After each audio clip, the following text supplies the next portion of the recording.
खूप दिवसांपासून खव्याचे गुलाबजाम करायची घरच्यांची फर्माईश होती. मग ठरवलं खवा घेऊन आले आणि खव्याचे गुलाबजाम करायला घेतले.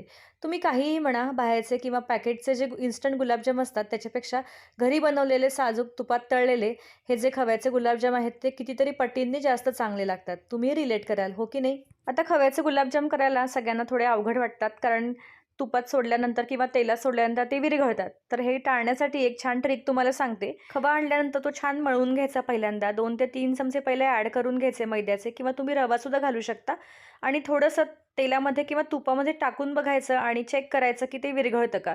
विरघळत असेल तर थोडा मैदा किंवा रवा त्याच्यामध्ये अजून ॲड करायचा. पण प्रमाण खूप जास्त ठेवायचं नाही रवा किंवा मैद्याचं. अगदी 2-3 चमचे तुम्ही ॲड करत राहायचे. आता हे गुलाबजाम करताना कुठे सोडा वगैरे घालायची अजिबात आवश्यकता नाहीये. असेच गुलाबजाम छान होतात.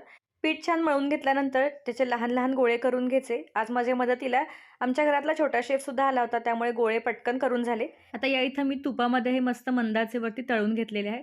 छान तळून एकसारखे घेतल्यानंतर आपण याचा पाक करायला ठेवायचा आहे. पाव किलोच्या खव्याच्या प्रमाणाला अर्धा किलोला थोडी कमी साखर घातलेली आहे. तुम्ही तुमच्या आवडीनुसार कमी जास्त करू शकता.